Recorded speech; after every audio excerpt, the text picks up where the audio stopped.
Assalamualaikum warahmatullahi wabarakatuh. Waalaikumsalam warahmatullahi wabarakatuh. Oke, suamedikasi.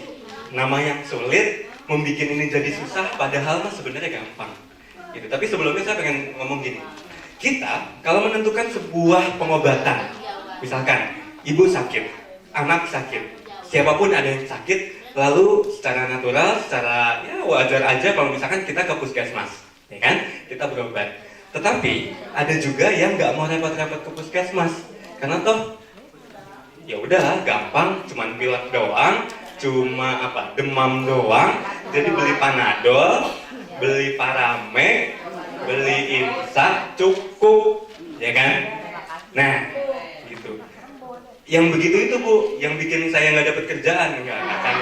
Jadi gini, saya pengen memasukkan pekerjaan saya ya ke dalam itu. Jadi saya pengen membuat ibu-ibu semua jadi minimal ada pertimbangan lain ketika memilih suatu obat.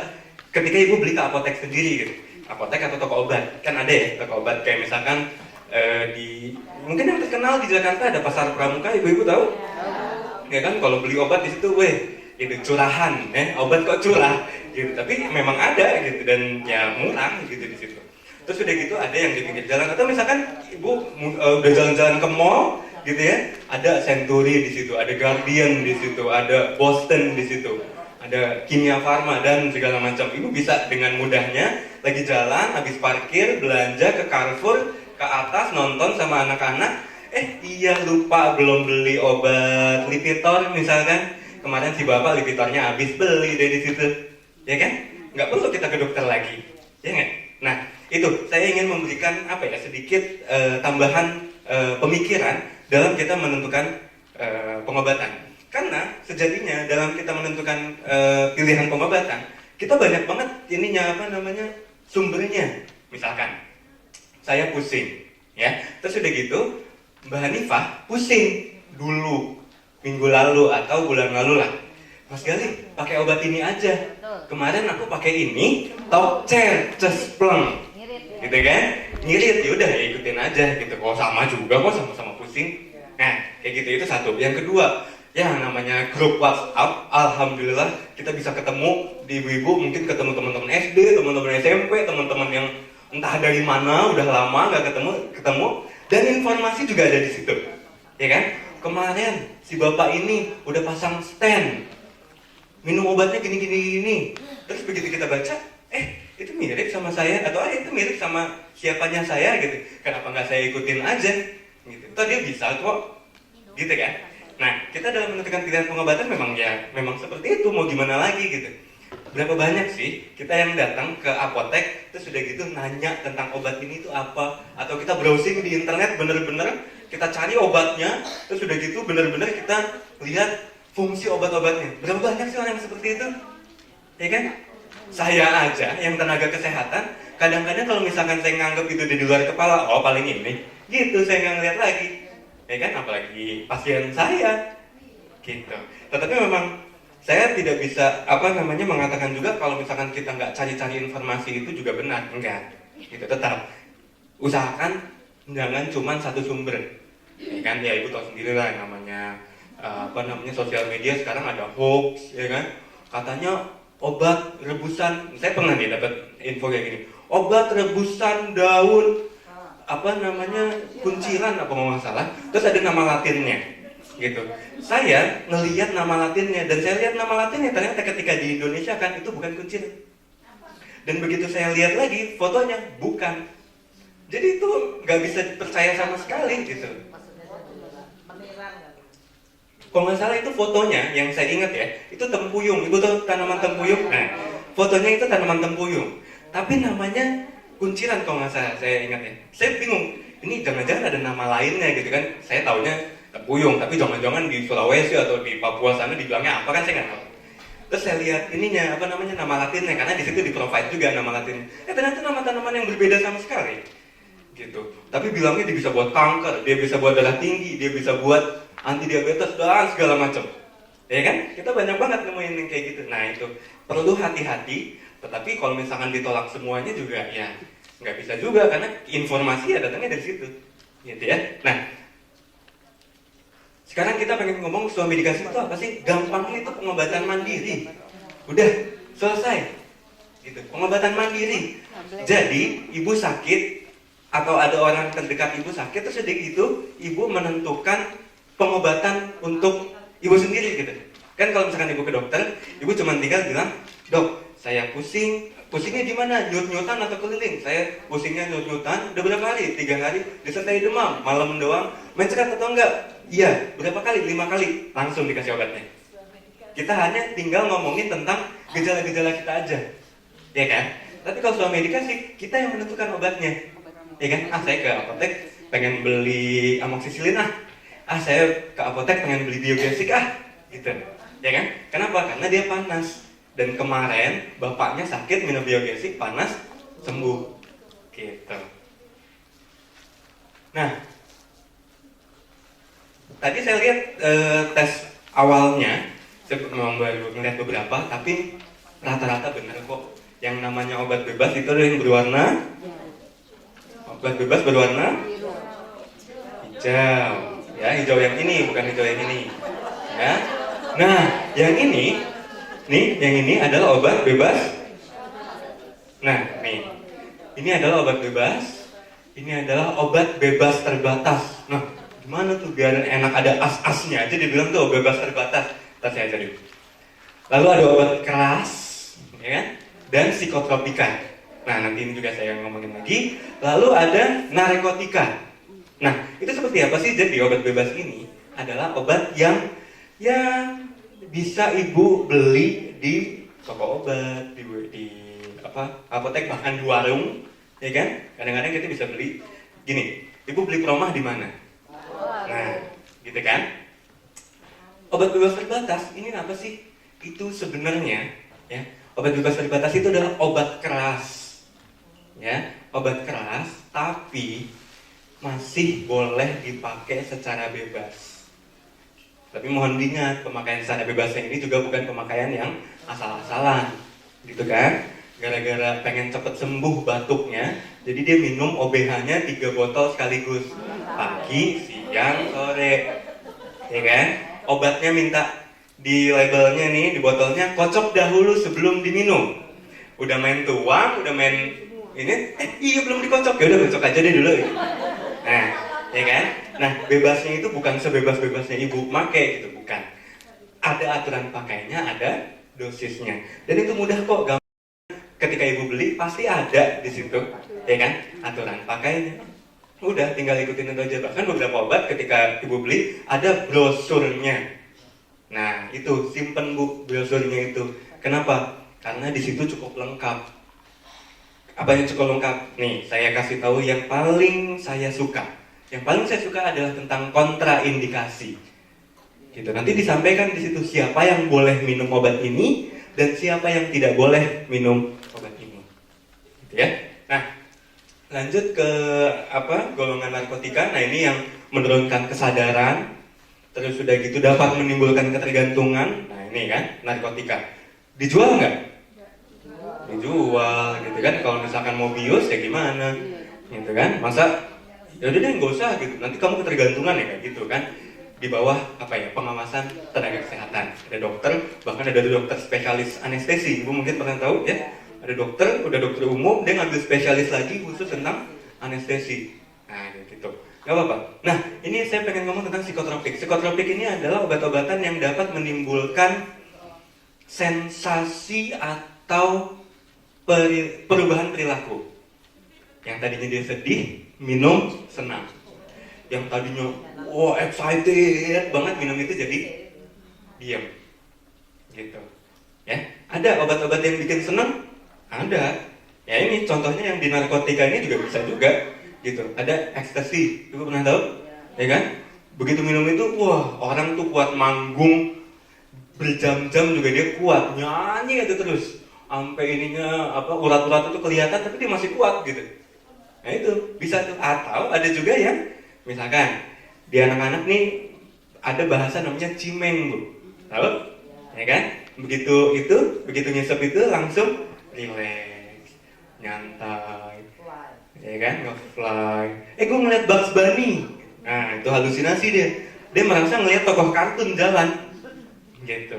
Nah itu jadi yang tadinya stres, cemas, gitu kan? Dia mungkin penuh kecemasan, mungkin hidupnya stres, ya kan? Dikejar hutang sana sini, kita tidak tahu misalkan seperti itu. Terus akhirnya dia mencari jalan keluar dari situ, akhirnya dia jadi tenang, nyantai, gitu. Nah itu obat-obat yang dapat memengaruhi perilaku. Lalu yang di sebelah ini apa nih yang pohon-pohon ini? Tahu Bu? Jamu. Nah, jamu ini adalah, ini jadi golongannya, kalau ini kan ya obat yang biasa nih, ya. Yang tadi kita ngomongin, bodrek, parameka, segala macam itu tuh adanya yang di sini nih. Ya itu ya, ada obat bebas terbatas, segala macam. Nah, ini yang obat tradisional.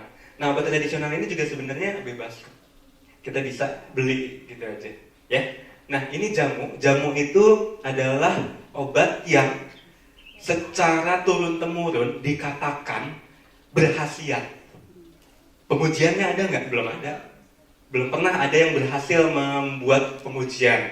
Atau dia udah bikin pengujian tapi hasilnya nggak bagus, nggak sesuai, kayak gitu-gitulah. Pokoknya macam-macam, namanya riset, itu panjang Bu. Nah, itu masuknya di jamu. Katanya sih ini berkhasiat. Nah, berikutnya adalah obat herbal terstandar. Obat herbal terstandar ini adalah jamu yang akhirnya diujikan ke hewan dan ternyata pengujian di hewan itu menimbulkan efek yang positif. Maksudnya di mana? Obat anti diare, contoh diapet, ya itu tuh bukan yang di sini nih. Kalau yang di sini ya diatap, ibu mungkin tahu ya, ada norit, ada enterostop. Nah itu tuh di sini nih.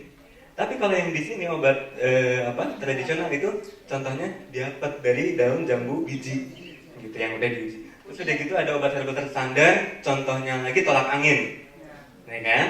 Tolak angin sebenarnya apa sih tolak angin tuh? Melawan masuk angin. Tanyain sama tenaga kesehatan, masuk angin apaan sih? Tanyain ke 100 orang dan ibu akan mendapatkan 100 jawaban berbeda, ya kan? Nah, tetapi memang untuk anti mual, dispepsia atau gangguan di perut itu juga bisa ditanggulangi oleh tolak angin. Ya gitu. Lalu ada fitofarmaka. Nah, fitofarmaka ini sudah diuji kepada manusia. Kalau tadi di sini uji pada hewan, ini uji manusia. Tapi intinya, ibu nggak usah nyatet sampai segitunya, gitu, nggak usah ngapalin sampai segitunya, karena ntar begitu kita mau merel lagi juga pasti lupa. Nah, intinya gini, yang ibu bisa pakai, ya. Yang ini nih, hijau dan kawan-kawan yang hijau ini, sama yang biru, gitu, ya.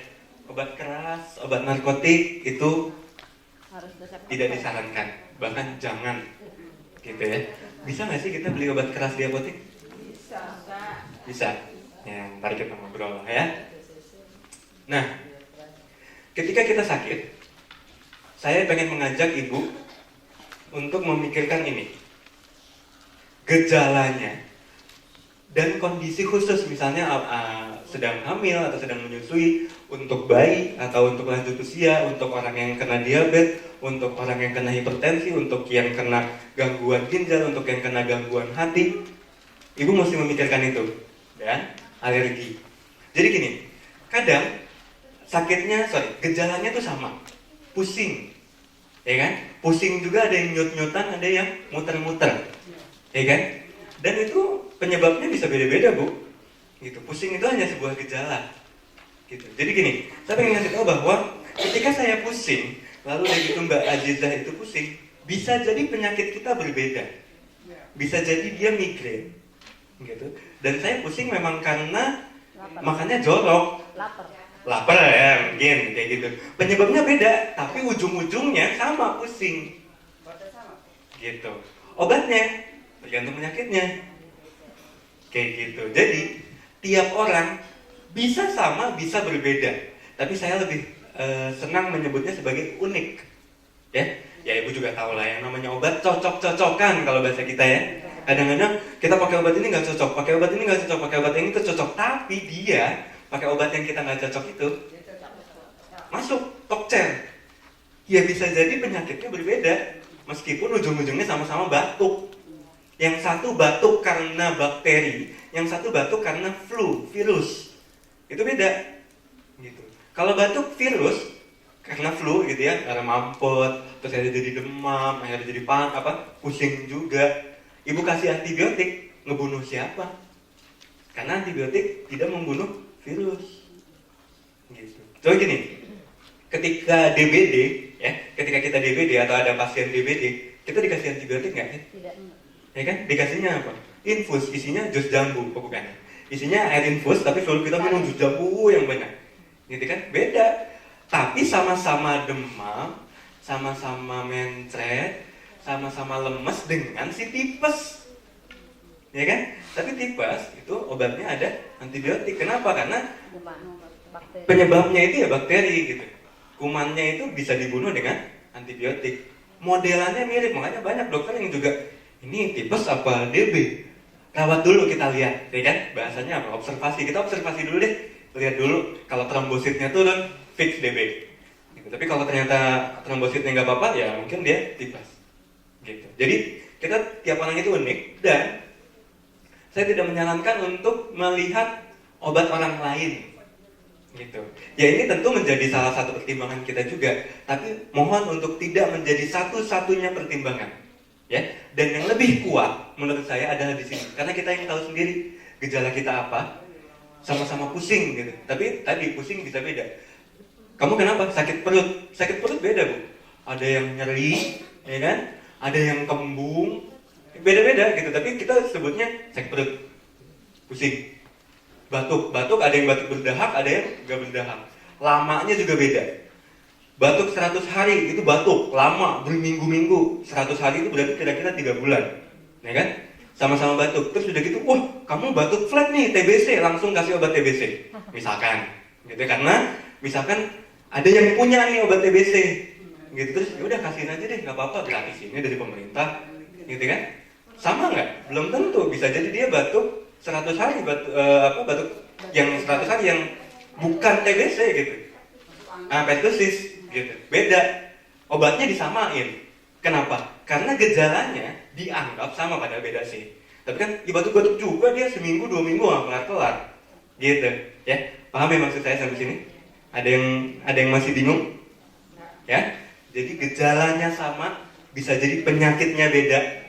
Sehingga ya ini kita yang tahu gejala kita sendiri itu seperti apa, kondisi kita bisa jadi beda dengan orang lain, ya. Bisa jadi dia hamil sedangkan kita tidak, bisa jadi dia ada kerusakan hati, bisa jadi kita tidak, dan seterusnya. Dan alergi, nah kadang-kadang ada orang yang nggak apa-apa begitu kita coba alergi langsung, gitu. Dan alergi ini jangan dikira bahwa alergi itu hanya berbicara tentang gatal-gatal bu. Alergi itu juga bisa sampai sesak napas dan akhirnya kematian. Bisa terjadi dalam waktu kurang lebih 3 menit. Begitu disuntik, meninggal. Kenapa? Karena alergi sama obatnya. Gitu. Nah itu alergi itu bisa sampai segitunya gitu. Jadi ya kalau misalkan yang dioles, ya jelas aja gatel. Makanya kalau di rumah sakit dicobain dulu tuh di toel-toel dulu di kulit kita kan. Pernah ada yang tes alergi? Nah ya kan, di toel-toel dikit. Nah kalau bentol berarti dia alergi. Jadi nggak langsung, cobain dulu aja gitu, tusuk aja semuanya dulu, nggak kayak gitu.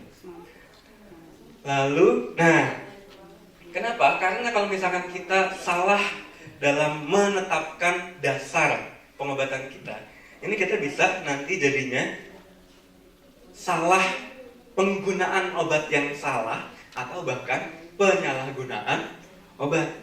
Ini dua kata-katanya mirip.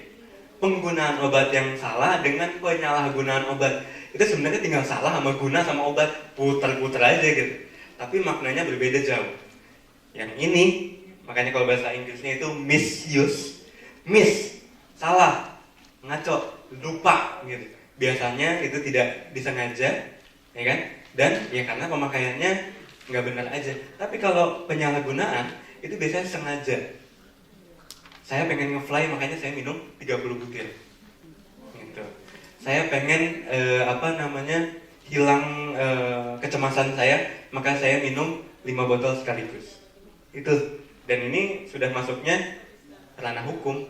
Ada nggak yang kayak gini? Ada, banyak. Bahkan belakangan artis ya baru kena Dumolit tahu? Nah, itu kenapa dia bisa punya 30 butir Dumolit ditaruh di kamar mandi? Coba dari situ aja kita udah mikir, ya kan? Resepnya mana? Nggak ada. Nah itu. Tapi apa dia diresepin Dumolit? Nggak, diresepin memang. Gitu. Dumolit itu nanti dah kita ngomongin Dumolit lah. Tapi modelnya seperti itu, bahwa bisa jadi kita secara tidak sengaja kita salah pakai obatnya atau bahkan ada penyalahgunaan gitu. Karena begitu kita nyobain obatnya salah, kita minumnya double-double, kedouble-doublean, terus jadi gitu, ternyata enak, ternyata nge-fly, cobain lagi deh besok, terus aja begitu. Akhirnya jadi penyalahgunaan. Nah, ketika dalam pemilihan, saya menyarankan untuk berdiskusi gitu. Dengan siapa? Dengan tenaga kesehatan. Sama siapa? Sama dokter. Oh, berarti sama aja, bukan pengobatan sendiri dong, pengobatan dokter. Nggak apa-apa, ibu bisa ke apotek. Gitu. Tanya orang yang berjas kayak gini nih. Jas kayak dokter, tapi panjang. Kan biasanya dokter ada juga sih yang panjang. Tapi intinya ke apotek, cari orang berjas putih seperti ini. Gitu, ya. Namanya apoteker. Kenapa? Ya karena ini ada tenaga kesehatan yang memang kompetensinya di situ, Bu, tentang obat-obatan. Gitu. Cara nyarinya susah apa gampang sih? Susah apa gampang, Bu? Susah. Kadang nyumput di belakang, gitu ya, nggak mau ketemu kita, gitu ya. Ada yang pernah ketemu, Bu? Pernah ketemu apoteker? Ibu pernah? Kimia Farma, oke. Ada yang pernah ketemu lagi? Di mana? Di Guardian, gitu ya. Nah, tapi memang kalau misalkan di Guardian itu semuanya pada pakai itu sih, Bu, ya. Semuanya pakai baju putih yang nawarin, boleh kakak silahkan belanja obatnya, itu juga pakai jas itu, gitu. Jadi susah juga. Gitu. Nah, ya memang ada beberapa tempat yang mudah untuk menemukan apoteker. Contoh Kimia Farma, jadi ini memang lebih mudah. Nah itu bisa tuh ngobrol sama dia. Kalau misalkan kita juga masih ragu, bener nggak sih saya pusingnya gara-gara hal yang sama seperti obat yang kemarin ini yang saya punya di rumah, gitu ya. Nah ini brosurnya, Bu. Ya, kalau ada brosurnya simpen, lihat. Kenapa? Karena nama obat, zat berkhasiatnya apa, kegunaannya atau indikasi, cara pakainya gimana, efek sampingnya apa, itu semua tertera di brosurnya. Gitu ya, saya aja yang ngurusin obat-obatan kadang-kadang suka kalau misalkan ditanya, Mas Gary, kalau obat ini apa ya? Hah? Obat apa tuh? Gitu kan, karena saking banyaknya obat dan namanya macam-macam, gitu kan. Nah itu kadang-kadang kita juga nggak bisa tuh ngapalin semuanya. Ya semakin waktu makin kita hafal. Kayak tadi contoh paracetamol buat apa, Bu? Menurun panas, buat demam, ya kita semua udah hafal tuh, ya kan. Tapi Dumolit buat apa? Ya kan. Nah, nggak pernah minum, nggak apa-apa, alhamdulillah. Nah, perlu diperhatikan bahwa ketika kita meminum obat itu pasti adalah efek samping. Efek samping itu apa sih, Bu? Bisa nggak sih dihindari? Nah, efek samping itu adalah efek yang tidak diinginkan, efek yang merugikan ketika kita makainya itu bahkan di dosis normal. Misalkan ada obat yang diminumnya 3 kali 1, masing-masing 1 tablet, 1. Apakah kalau misalkan kita ngikutin aturan penggunaan yang seperti itu, kita terhindar dari efek samping? Belum tentu. Ya, efek samping dapat muncul di dosis normal. Gitu. Dosis lebih gimana, Mas? Itu lebih. Gitu. Malah makin ketara. Gitu ya. Tetapi ini bukannya saya nakut-nakutin untuk pakai obat gitu. Terus saya nggak laku gitu kan? Bukan. Tapi ini perlu, bahwa ibu-ibu perlu tahu bahwa ada efek samping, dan ibu harus tahu bahwa efek sampingnya itu apa aja, bisa lihat di mana, brosur. Kalau nggak ada brosurnya, tanya, gitu. Ya, mohon diketahui bahwa semua yang ada obat itu pasti ada efek sampingnya, bahkan sampai herbal sekalipun, bahkan sampai yang kita rebus sendiri sekalipun dan kita petik sendiri pun itu ada efek sampingnya. Kecil, besarnya beda-beda. Muncul di orang yang mana, bisa jadi muncul di saya, tidak muncul di Mas Terry, bisa aja. Ya gitu, itu beda-beda. Tapi ibu perlu tahu. Jadi biar kalau misalkan terjadi, misalkan efek sampingnya adalah mual dan muntah. Begitu ibu mual dan muntah, ibu udah tahu, oh gara-gara si obat ini, stop. Gitu. Ya, jadi nggak, kenapa nih saya mual muntah, tapi minum obat ya terus. Padahal obatnya menyebabkan mual dan muntah di ibu gitu. Paham ya? Jadi kita mesti mengetahui ketika misalkan kita ngambil obat itu, kita mesti tahu efek sampingnya. Dan saya bisa katakan sekali lagi bahwa semua obat yang dikonsumsi itu pasti ada efek sampingnya. Tergantung apa, udah diketahui apa belum, udah ada penelitiannya apa belum, dan berapa peluang untuk kejadiannya. Nah, berikutnya adalah nah ini, saya tadi pengen ngomong ada kontraindikasi. Kontraindikasi ini adalah obat-obatan, informasi yang ada di obat yang mengatakan bahwa orang yang di situ disebutkan di situ itu nggak boleh. Contoh, ketika misalkan nih tadi KBA kita lihat nyaris setengahnya banyak yang hipertensi, ya kan? Ada obat pilek yang nggak boleh dipakai ketika kita sedang hipertensi dan minum obat hipertensi. Kenapa? Naikin tensi, gitu. Jadi ketika anak pilek, terus gitu dikasih obat nih, beli ke apotek atau dikasih sama dokter, terus gitu kita pakai sendiri. Kita ikutin aja gitu, ngasal, nggak ngelihat lagi brosurnya, nggak ngelihat lagi informasinya. Kitanya lagi hipertensi, terus udah gitu minum obat anti hipertensi juga. Tadinya 130 jadi 180 aja nggak turun-turun, bingung, ya kan? Karena apa ya? Karena obat pilek. Gitu. Nanti obat pilek yang kayak apa nanti saya ngomongin di belakang. Oh ya, ini juga ada peringatan perhatian kalau kontraindikasi ini begitu udah ngomong di sini itu tidak boleh sama sekali. Misalkan paracetamol dipakai di orang yang doyan banget sama alkohol dan hatinya udah rusak berat. Nah itu jangan tuh. Kenapa? Karena paracetamol ada efeknya ke hati. Jadi kalau hatinya udah rusak berat, itu nggak boleh. Gitu, karena bakal ngerusak, demamnya hilang, hatinya tambah rusak. Ya ngapain juga, gitu kan? Nah, gitu. Jadi itu untuk kontraindikasi, peringatan perhatian. Nah ini perlu di bawah pengawasan. Gitu, masih bisa dipakai, tapi mungkin dosisnya dikurangi, mungkin regimennya atau aturan pakainya tadinya berapa kali dikurangi, kayak gitu. Ya, makanya obat tuh ribet sebenarnya, tapi dibikin simpel supaya kita bisa minum. Kalau dibikin ribet, cuman saya doang yang minum, ya nggak? Kita semua nggak akan ada yang minum obat, tapi perlu diketahui bahwa sebenarnya informasinya banyak ibu-ibu sekalian.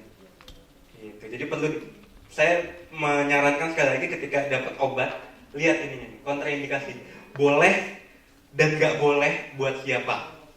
Dan ketika di perhatian atau peringatan ini, misalkan tidak perhatian untuk ibu menyusui, ya berarti ibu menyusui mesti konsul dulu sama apoteker atau sama dokter, boleh nggak sih saya minum obat ini, minum obatnya gimana? Gitu. Lanjut, nah ini cara penggunaan obat, minum obat sesuai waktu. Nah ini juga tadi kondisi khusus ya. Contohnya bila ada hamil. Lalu gunakan obat sesuai dengan cara penggunaannya. Jangan obat oles, terus gitu ibu masukin ke mulut gitu. Karena, obat luar, nah. Atau obat salep mata, sama-sama salep ini. Dibalik, obat salep sini, obat kulit, salep kulit dipakai di salep mata gitu. Apa yang terjadi? Picek. Pedes, ya gimana gitu. Nah itu sesuai, kalau misalkan diminum ya diminum, kalau di luar ya di luar gitu.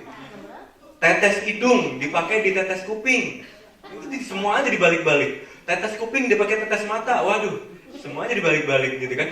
Sama-sama tetes ini nggak apa-apa lah, mirip bening-bening juga gitu kan. Nah itu perlu diperhatikan. Nah ini nih, saya minta ibu untuk mencatat ini. Jika lupa minum obat, siapa yang suka lupa minum obat? Saya banyak. Nah ya, nggak apa-apa bu. Jujur itu minimal kita tahu kita masalahnya apa. Ya, nih kalau udah lupa pagi minum, siang karena ya satu dan lain hal lupa nih nggak minum. Harusnya minum jam 7, jam 12 dan nanti jam 7 malam. Terus ibu jam 7 minum, jam 12 nggak minum. Terus udah gitu sadar jam 5, aduh saya lupa nih tadi belum minum obat. Gitu. Terus gimana? Nah ini, minumlah dosis yang terlupa segera setelah ingat. Tapi kalau itu udah deket sama yang berikutnya tadi, dari harusnya jam 12 diminum, tapi jam 5 baru minum, baru ingat, diamin aja udah, nanti aja jam 7. Jangan jam 5 minum, jam 7 minum. Gitu ya, jangan mendua bu ya. Ya, jangan didobel-dobel gitu. Atau bahkan lebih parah pas malam, oh iya saya belum minum obat 3 gitu. Jangan, bahaya gitu ya. Ini perlu Ibu catat bahwa minumnya segera setelah ingat, kecuali kalau udah deket yang berikutnya. Gitu, ya. Dan kalau udah kayak gitu jangan didobel-dobel. Ya, jangan dirapel gitu. Ya, obat tuh nggak bisa dikodok, Bu, ya. Kalau udah lewat gitu. Kalau masih sempet bisa, kalau lewat. Gitu ya. Sudah dicatat? Belum? Yang merah-merahnya aja, Bu. Ini merahnya banyak lagi ya. Ya pokoknya segera setelah ingat, tapi kalau udah deket abaikan. Dan jangan mendua. Ya. Jangan dirapel, jangan dikodok. Ya, oke, sudah ya. Nah, ini saya hanya ngomongin tentang obat yang diminum. Sebenarnya tadi kita ngomongin ada obat yang dioles, ada yang dimasukinnya lewat sini, ada yang lewat situ, ya kan? Ada yang di kuping, di mata dan segala macam. Nah itu bakal panjang banget obrolannya. Tapi saya pengen ini aja yang diminum karena ini yang paling sering biasanya kita lakukan. Perhatikan, Bu, itu minum obatnya disuruhnya saat makan, sebelum atau setelah makan. Gitu. Kayak misalkan obat-obat mah, kalau diminumnya sebelum makan itu benar. Gitu. Kalau pas saat makan diminumnya, boleh nggak? Bisa, tapi tetap aja mah. Gitu ya, karena ya nggak ngaruh gitu. Tetap aja perih. Begitu kan? Nah, terus udah gitu saya anjurkan untuk telan dengan air. Emang kalau telan dengan bismillah gimana? Enggak, bukan. Maksudnya kalau misalnya ditelan dengan teh, pisang, ditelan dengan apa lagi? Susu misalkan. Gini, teh mengandung sesuatu yang bernama tanin, ibu-ibu. Jadi tanin ini kerjaannya apa? Ngikat. Kalau kita minum teh itu akan mengikat zat-zat gizi yang ada di sekitarnya. Dia ikat, dia bawa buang. Gitu. Ya. Jadi kalau kita minum obat, digandeng tuh sama si teh, dibawa buang. Begitu kita ke WC, ikut deh kebuang obatnya. Masuk nggak? Mungkin, tapi dikit. Nggak akan full. Ya kan? Kita pengen minum 1 tablet, masuknya ke dalam darah ya 1 tablet juga gitu kan. Bukan cuma setengah atau 1/4 gitu. Karena diikat sama teh. Susu juga begitu. Sama. Kalsium di susu itu dia bisa ngikat, Bu. Ngikat sekitar-sekitarnya. Jadi gini lucu. Saya waktu itu pernah punya teman kosan saya ketika saya waktu masih mahasiswa. Saya ngomongnya tentang teh. Dan akhirnya dia berkesimpulan, oh kalau gitu kalau saya pengen diet, saya bisa dong habis makan minum teh, habis makan minum teh. Asal minum tehnya bukan teh manis. Kalau teh manis ya sama aja gemuk gitu ya. Tapi minumnya tehnya teh tawar. Dan dia lakukan itu. Apa yang terjadi? Sebulan dia turun 2 kilo. Tapi on.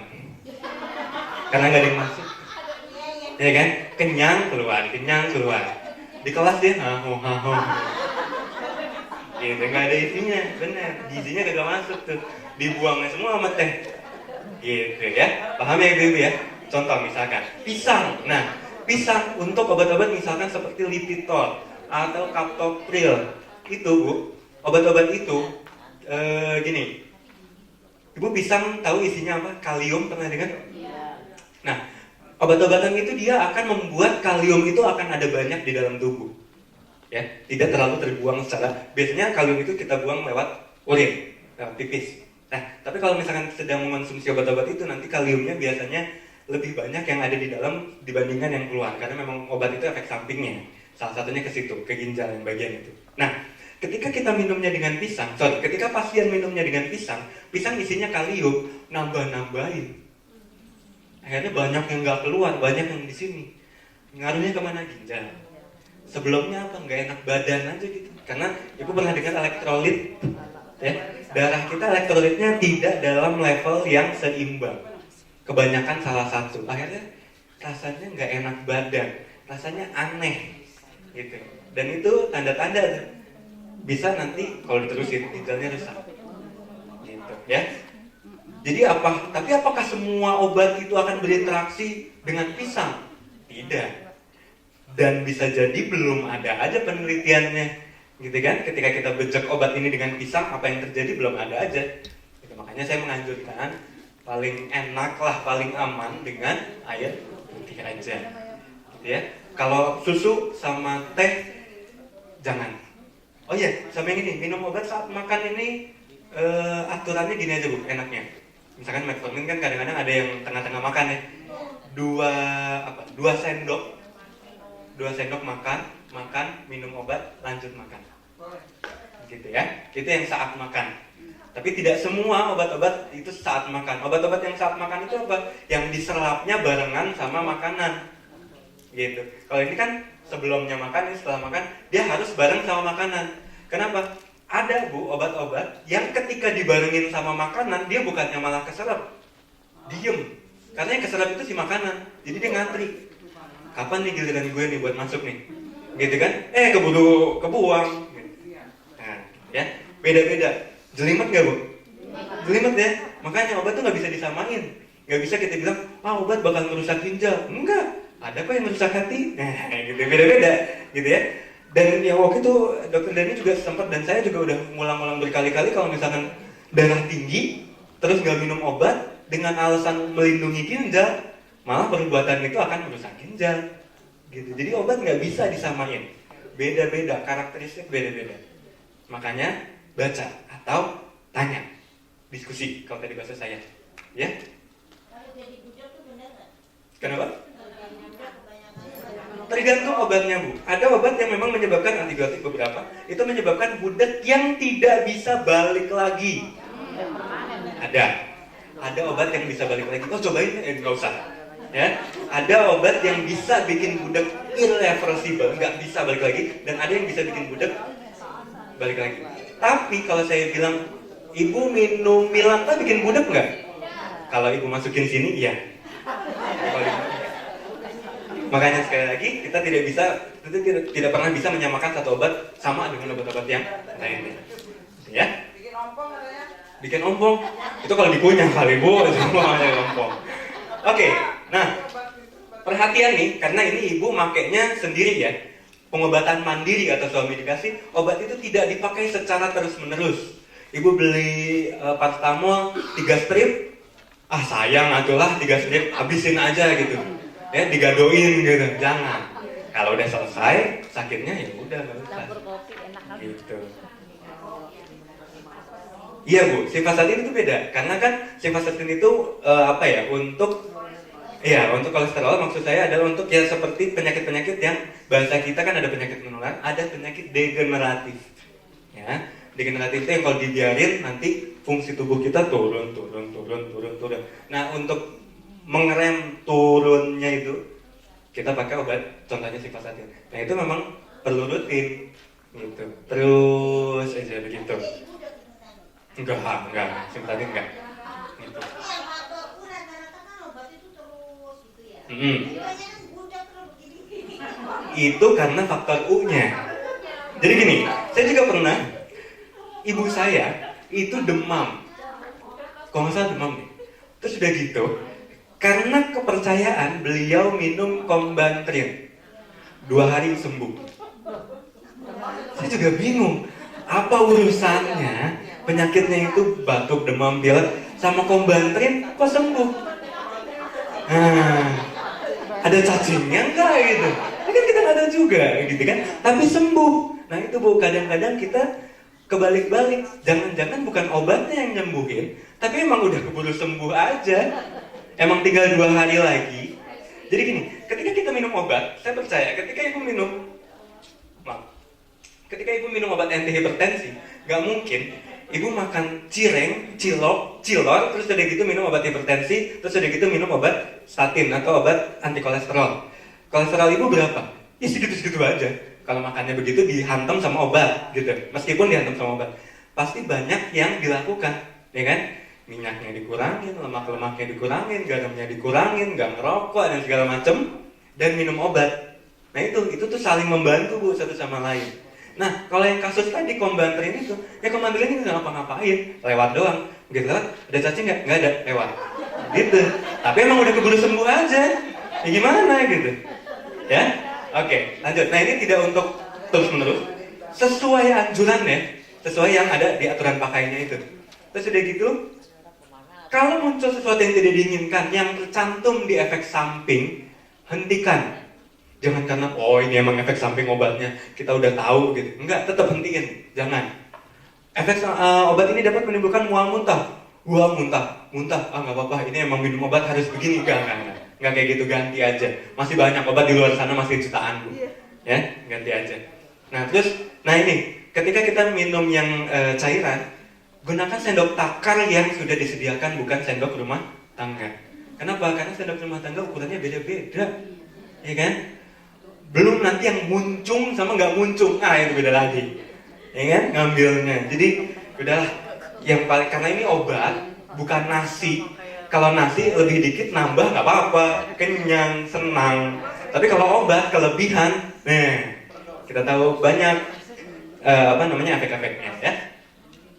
Nah, terus ketika ibu menyimpan obat, nah ini ya standar sih, ini tidak panas, tidak lembab, juga tidak terkena sinar matahari langsung. Kenapa? Karena ada obat-obat yang namanya fotosensitif.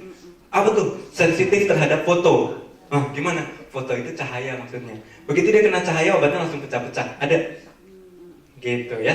Jadi lebih baik tidak kena sinar matahari di tempat yang tertutup, dan jangan nyimpen obat yang cair di kulkas, kecuali dikasih tahu memang harus begitu.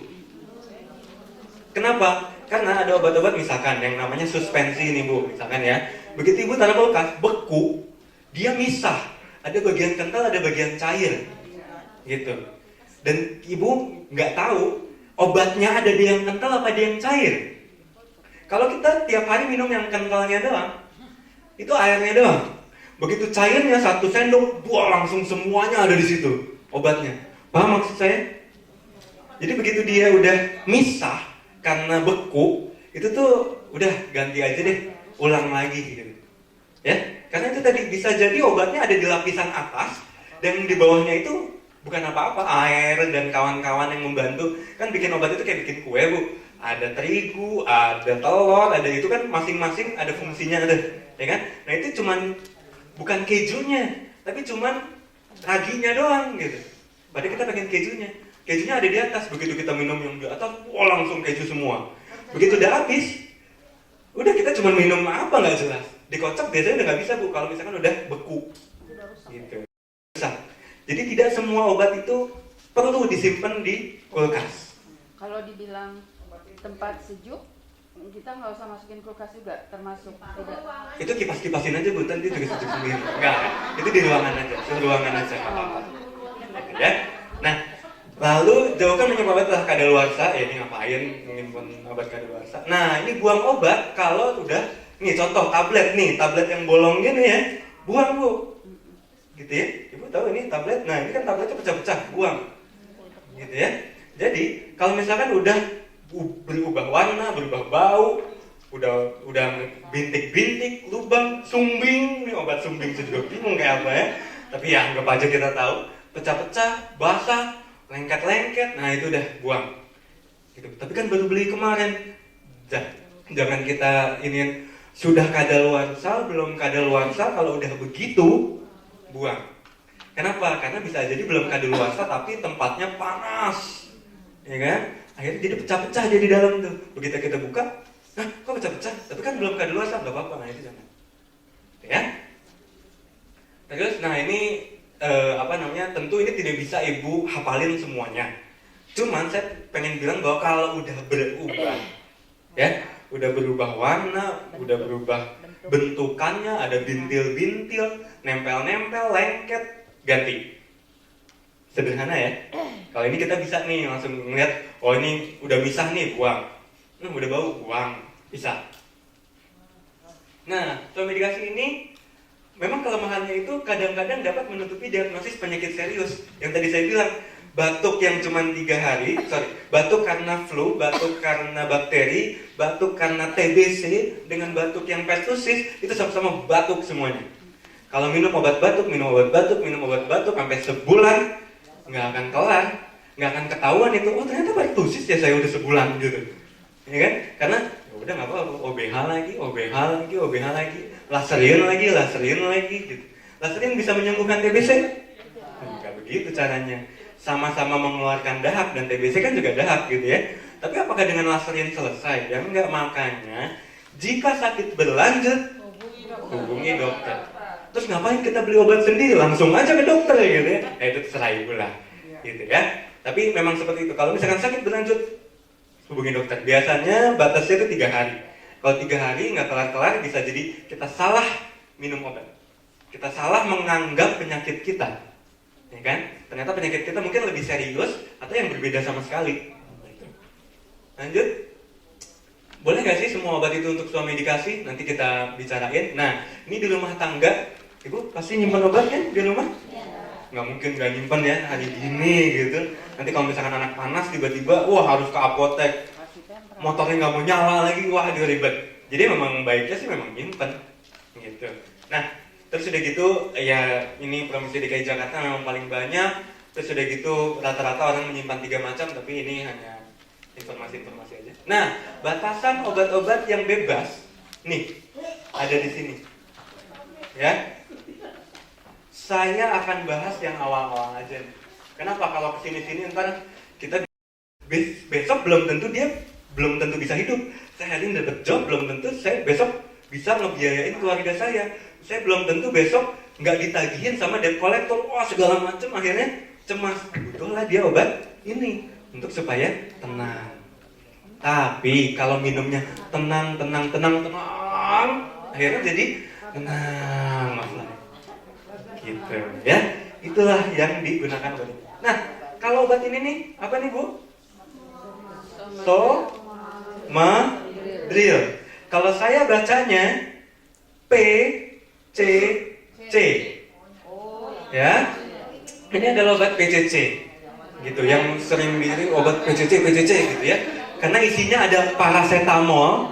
Minum nggak paracetamol? Minum ya. Lalu, enggak, tadi gampang. Paracetamol, kafein, dan karisoprodol. Gitu. Ini obat apa? Ini buat obat yang orang tuh nyeri sebadan. Jadi dia butuh obat anti nyeri. Dia karisoprodol ini relaksan otot. Dia melemaskan otot yang tadinya pada kejang semua. Ada orang yang lagi gini tiba-tiba kejang aja, jatuh kejang gitu. Dia butuh nih obat ini. Gitu. Semua badannya tuh nyeri dan tiba-tiba kejang gitu. Butuh dia. Makanya ada obat ya untuk menyelesaikan masalah ya, untuk masalah penyakit. Nah ini karisoprodol campur paracetamol campur kafein. Tapi ada yang bukan salah menggunakan, tapi itu udah penyalahgunaan, benar. Gitu ya. Nah ini PCC, ini Dumolid. Lalu berbahaya jika tanpa pengawasan. Gitu. Ini bukan obat terlarang sama sekali, nggak boleh beredar, enggak. Ya ini untuk membantu. Tapi nih, kalau kita lihat nih Bu, ini di sini ada merah nih. Ini di sini ada merah, obat keras. Gitu. Gini, kalau misalkan obat bebas terbatas, jadi ya, ketika misalkan kan obat keras itu dapat menyebabkan salah satunya ketergantungan. Gitu, dan efek-efek yang banyak yang tidak kita inginkan. Lalu obat bebas terbatas itu gimana? Kan obat keras yang masih bisa lah dipakai bebas. Nah, contohnya gini, ada orang yang seneng banget sama Paramek, kagak minum Paramek malah pusing, ya kan? Nah itu dia masih bisa sebenarnya. Tapi ketika dia udah minum lebih, ya tidak untuk selamanya tadi saya bilang, ya obat yang suami dikasih ini bukan obat yang selamanya diminum gitu. Dia minum terus akhirnya tubuhnya menyesuaikan dengan obat itu. Bahasakan toleransi. Jadi tubuhnya sudah bertoleransi berhadapan dengan obat itu. Makanya ketika tidak ada obat itu, langsung lemes, langsung pusing. Gitu. Karena udah kebiasaan hidup harus bersama obat itu. Gitu. Itu salah satu contoh nyata obat bebas terbatas yang akhirnya tanpa batas, gitu. Ya. Nah, pakai yang ini aja, paracetamol boleh nggak Bu? Boleh. 5 botol boleh nggak Bu? Kalau ini amoxicillin, kebaca nggak nih? Amoxicillin, tahu obat apa nih? Antibiotik, boleh nggak? Bisa dibeli nggak? Bisa. Nah, ini dapat dibeli bebas kalau yang ini. Nah, kalau ini harus dengan resep dokter. Tapi bisa. Kan ya? Nah, Ya gimana ya, kalau saya ngobrol dengan ya teman-teman saya juga ada yang buka apotek dan dagang di apotek, yang punyanya sendiri sih dia bahkan pernah nolak pasien karena pasiennya pengen beli antibiotik. Dia bilang, ini mah kamu bukan sakit ini, kamu flu, ngapain pakai antibiotik gitu. Tapi enggak, saya biasa antibiotik gitu. Ya kamu biasanya itu, tapi itu bukan yang kamu butuhkan gitu. Ya udah, saya nggak mau beli, ya udah biarin apotek gue, duit gue selalu gitu, ya kan. Tapi ada ya teman saya juga yang kalau ada customer mau apa, ada dulu, lihat dulu gitu ya, supaya ya gitulah ya. Saya nggak mau ngomong lebih banyak ke situ, cuman intinya yang saya pengen ngobrol adalah dengan ibu. Apa yang saya ingin ngobrolkan adalah ini, ada namanya resistensi. Apa tuh? Kebal. Kuman, kita kasih antibiotik, maka kumannya mati. Kalau misalkan kita minum antibiotiknya nggak bener, lamanya nggak bener, belang bentong, hari ini minum, besok kagak, siang minum, sorenya kagak, kumannya jadi kebal. Kebal itu gimana? Dikasih obat yang sama, dengan dosis yang sama nggak bisa. Pilihannya dua, naikin atau ganti. Kenapa? Resisten itu kebal, intinya mah kebal aja gitu. Ya, ibu bisa catatnya sebagai kebal aja. Jadi antibiotik kalau makainya ngaco, dosisnya salah atau nanti jadi kebal. Sehingga pilihannya apa? Dosisnya naik. Akhirnya efek sampingnya juga jadi naik. Dan amit-amit kehabisan obat. Dokternya bingung. Saya kasih obat apaan lagi nih? Obat kasih ini kagak mempan, ini kagak mempan, ini kagak mempan. Kenapa? Keseringan minum antibiotik kagak benar. Gitu, karena antibiotik kan harus sampai habis, ya kan? Minumnya 3 hari atau 5 hari?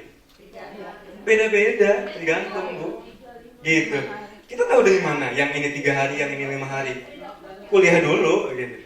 Ya kan? Makanya itulah yang kadang-kadang kalau misalkan kita menyamaratakan semua obat, antibiotik ya udah 3 hari aja. Memang kebanyakan 3 hari yang kita minum umumnya gitu ya, banyaknya 3 hari. Tapi kalau semua dipukul rata begitu ya nggak bisa juga. Tapi mas, Ya? kadang di antibiotik itu suka dari resep dokter itu habiskan gitu, walaupun udah sembuh terus dihabiskan, bagaimana itu? Nah, itu memang harus seperti itu bu. Kenapa? Karena kalau tidak dihabiskan itu masuk sama aja ke dosisnya dan aturan pakainya salah, belang bentong. Lagi minum tiba-tiba gagal minum. Gimana tuh bahasanya? Ya gitu lah ya. Kadang iya, kadang kagak gitu.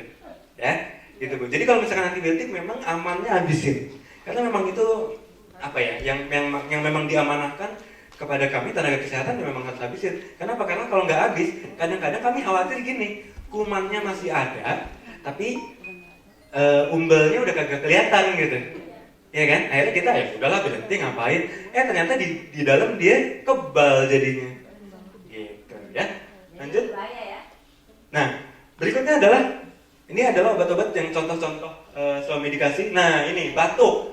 Batuk bisa penyebabnya infeksi ataupun alergi. Ketemu debu batuk. Ya, ada yang infeksi gitu. Dan batuk ini juga nanti dibagi 2. Nah, ini ya gejala batuk tahu lah ya Bu ya. Ya pasti ya gitu ya. Kena angin batuk gitu. Naik motor batuk. Wah, semua aja batuk gitu. Nah, hindari kalau misalkan kita lagi batuk, hindari pencetus batuk dan ya tadi 3 hari lebih dokter. Nah, ini ada batuk berdahak, ada batuk yang kering. Tidak berdahak gitu, yang kering. Obatnya sama atau beda? Beda. Gitu. Kenapa? Karena kalau obat untuk yang batuk kering, dia Bu, fungsinya adalah kan kita batuk itu karena otak kita nyuruh batuk. Ya kan? Dia mekanismenya itu adalah menghentikan kita supaya nggak batuk. Kalau misalkan kita batuknya berdahak, batuk berdahak itu mekanismenya Bu, bukan ngilangin batuknya. Jadi kalau misalkan si antitusif, si batuk kering yang tidak berdahak ini, kan batuk, sudah berhenti, pet. Jadi nggak batuk. Kalau ada dahaknya keluar nggak? Kagak. Gitu. Obat ekspektoran fungsinya bukan, tapi dia ngeluarin lendirnya. Gitu. Jadi jangan dikira ketika minum obat, lo kok malah jadi melernya, ya bagus, itu malah dikeluarin, memang itu tujuannya, supaya sampai habis gitu, ya kan? Nah gitu. Jadi jangan sampai kita batuk berdahak, ada bakteri di dalamnya, terus udah gitu kita minum antitusif atau untuk obat batuk kering. Jadi tiba-tiba batuknya berhenti, tapi kumannya masih di sini, ya kan? Akhirnya kalau misalkan pilek kagak tuntas kita sebut, biasa di masyarakat bilang, wah nanti sinus. Ya memang bisa aja kalau nyimpen di rongga sinus gitu ya, karena dia nggak keluar, ya udah akhirnya berkembang biak lah dia di situ. Gitu. Kalau bronkitis gimana? Kalau bronkitis macam-macam Bu, itu juga bisa infeksi, bisa alergi. Kayak gitu. Gejalanya salah satunya apa? Batuk juga, makanya kan. Nah ada bronkitis, ada itu. Makanya sekali lagi kita tidak bisa menyamakan, gitu ya. Kalau misalkan itu kita udah 3 hari kelar langsung dokter, atau misalkan kita ragu ya udah langsung dokter aja. Itu pengobatan yang lama sampai 9 bulan gimana? Yang bronkitis? Yang bagaimana yang minumnya obat sampai 6 bulan. Kalau misalkan saya jelaskan di sini tadi sudah diwanti-wanti gitu. Sudah habis, tapi intinya memang mesti minum obat teratur, antibiotik kalau misalkan kan infeksi, kalau yang bukan membeda. Ya kan radangnya itu bisa juga karena asap rokok dan segala macam, itu bisa beda-beda. Makanya saya tidak bisa langsung to the point gitu ya. Mesti agak luas sedikit, tapi ya intinya kalau misalkan karena infeksi memang harus berbulan-bulan, itu 6 bulan kayak gitu ya. Kalau yang TBC kan 6 bulan. Oke ya, kita lanjut. Nah, flu bedanya dengan batuk itu apa? Flu itu disebabkan oleh virus. Ya. Obatnya apa? Istirahat. Ya, kita nggak minum antibiotik di sini. Banyak minum, istirahat, hilangin batuknya, hilangin radangnya, selesai. Nanti virusnya hilang sendiri. Virusnya kita bunuh dengan daya tahan tubuh kita sendiri. Gitu, ya. Alhamdulillahnya kita berada di Indonesia yang kalau di luar negeri sana bahkan sampai ada banyak banget orang virus flu sampai mewabah satu kota gitu kan ya, sampai vaksin flu gitu. Berapa banyak kita di sini yang vaksin flu? Ya, karena kita flu 3 hari kelar gitu, alhamdulillah gitu kan ya. Nah, contoh ada flu burung juga, itu ada flu babi dan segala macam. Ya kita sempat kena, tapi ya tidak seperti negara-negara lain gitu. Nah itu kalau memang yang udah parah-parah gitu Bu, ada namanya antivirus obatnya. Kalau tadi kan antibiotik, ya ini kita gampangnya antiviral buat virus. Tapi kita pernah nggak sih minum antiviral buat flu biasa? Nggak usah, daya tahan tubuh juga cukup gitu. Makanya salah satu obatnya adalah, nah ini anti radang CTM ini bikin ngantuk Bu, ya kan? Jadi kalau udah minum ini, mohon untuk tidak digunakan bersama beralkohol karena ntar makin bablas gitu ya. Dan jangan minum obat ini kalau mengemudikan kendaraan, karena ini bukan model ngantuk yang bisa nggak apa-apa tidurnya ntar aja, bukan. Jadi kita pas lagi mengendarai itu ngantuk lagi gitu. Karena memang obatnya maksa kita untuk tidur, gitu ya. Terus udah gitu, nah ini ada obat dekongestan, ini untuk mengecilkan jadi kan lendir itu keluar dari lubang-lubang yang ada di dalam. Nah, lubang-lubangnya itu dimampetin sama obat-obat yang ini. Yang ternyata obat-obat ini juga bisa untuk menaikkan tekanan darah. Gitu ya. Jadi kalau ada yang nama-nama ini nih, pseudoephedrine, phenylephrine, hati-hati. Gitu ya. Gampangnya gini deh. Kalau ada obat flu, ibu lihat brosurnya, bisa nggak buat hipertensi gitu. Soalnya kalau saya minta, ibu catat ini, apalin, mungkin ibu hafal. Besok lupa, terus ke apotek, Mbak saya mau beli obat yang nggak ada lama gitu ya, nggak apa-apa. Jadi ibu, misalkan obat flu-nya apa gitu ya, ambil, lihat, bisa nggak buat hipertensi? Kalau misalkan ibu hipertensi gitu, lihat aja pasti ada kok di brosurnya pasti ada, atau tanya sama profesional kesehatan, ya. Nah ini obat-obat yang sering nih, Mixalpri, Procold, nah ini mah yang banyak beredar di masyarakat. Lalu demam. Nah, demam ini obatnya ibuprofen, aspirin, dan paracetamol. Nah, ini contoh-contoh obatnya. Ini mah isinya sebenarnya kalau buat kami, profesional kesehatan, biasanya obat-obat itu namanya beda-beda, tapi isinya dia lagi, gitu kan. Saya tidak bisa bilang 100% sama, karena resep tiap pabrikan itu bisa beda-beda. Yang satu telurnya ayam kampung, yang satu telurnya ayam negeri, yang satu telurnya 2, yang satu telurnya 5. Gitu. Saya jadi nggak bisa bilang bahwa itu semua akan sama persis 100% enggak, gitu. Ada perbedaan signifikan atau enggak, bisa ngefek atau enggak, belum tentu, gitu. Bisa jadi pakai telur 2 sama pakai telur 5 efeknya sama-sama aja. Tapi ngapain pakai telur 5 ya, biarin aja pabrikannya maunya gitu kan. Makanya ada obat generik, ya, yang dibikin sama pemerintah, yang kerja sama pabrikan untuk tanpa merek gitu, langsung aja namanya, gitu ya. Oke lah, itu kuliah yang lainnya Bu ya, nanti hari berikutnya lah kapan-kapan.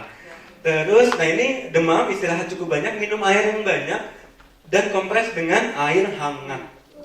Loh, kok bukan air dingin? Yang panas ya Bu. Karena badannya panas. Nah kalau di apa? Jadinya Apa sih namanya ini, jidat? Bukan sih, dahi ya, di dahi itu pakai apa namanya, air hangat. Kenapa? Karena kalau misalkan air dingin nanti dia akan terlalu mendadak, gitu kan ya. Dan memang mekanisme demam itu dia menganggap kita dingin, jadi kita mesti kasih yang hangetan dikit supaya transfernya nggak kaget-kagetan. Nah itu nanti ada lagi lah. Lalu, nah ini kapan kalau kita harus ke dokter? Kalau ingat pertanyaan ini ibu-ibu, buat beberapa KBA mungkin ada yang tiap hari nanyain ini aja. Apakah Anda mengalami batuk lebih dari 2 minggu disertai satu atau lebih tanda berikut? Bercampur darah, keringat dingin, demam. Masih ingat pertanyaan ini? Nah, TBC, gitu ya. Nah ini tentu perlu ke dokter. Dan juga ini aja, gampang aja. Pokoknya lebih dari 3 hari. Gitu. Kalau misalnya kita minum obat diare, kita minum obat flu, kita minum obat kudis, kurap, kutil dan segala macam, lebih dari 3 hari kagak kelar-kelar ya udah, gitu ya, ke dokter aja. Nah terus sudah gitu, nah ini demam disertai dengan ada demam beserta diare, demam muncul tanda pendarahan, bintil-bintil gitu kan, demam sudah gitu bintik-bintik merah. Nah, mungkin DBD, mungkin cacar, mungkin banyak, gitu kan. Makanya nggak bisa kita cuman pakai Panadol. Bisa sih adem, tapi ademnya cuma pas itu doang. Cacarnya masih ada nggak? Masih tumbuh terus gitu ya.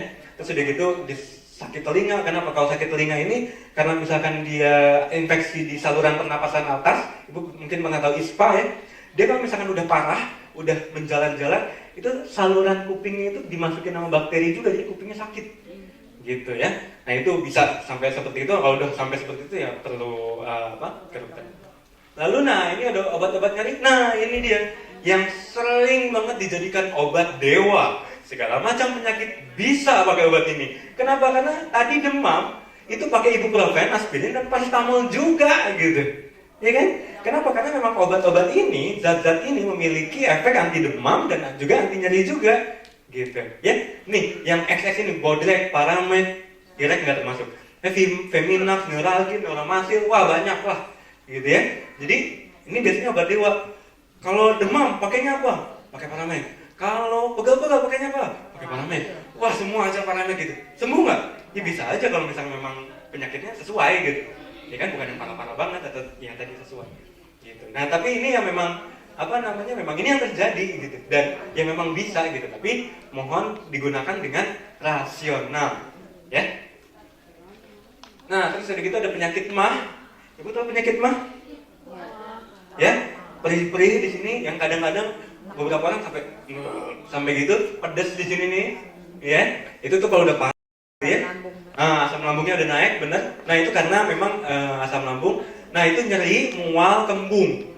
Nah obatnya tuh apa sih sebenarnya ya? Membiasakan makan teratur karena itu biasanya mulai dari makanan yang tidak teratur. Banyak pikiran, stres juga bisa, rokok juga bisa, soda bisa, apalagi banyak, pedas juga bisa, gitu kan? Omongan pedas juga bisa jadi stres. Nah terus, mah ini obatnya adalah ampasid. Nah ini nih, ibu pasti udah tahu nih, ada mah ini promah, neosan mah gasida, gitu, milanta. Yang perlu diperhatikan kalau tablet, ya obat antasida ini kalau tablet kunyah dulu. Ya, kunyah dulu. Langsung diminum boleh nggak?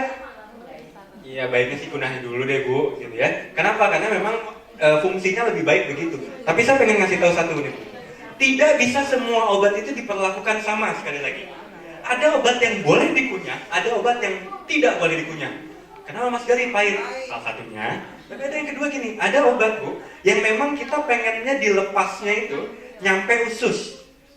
Di lambung kita ada asam lambung. Begitu nyampe lambung, obat itu rusak, hilang.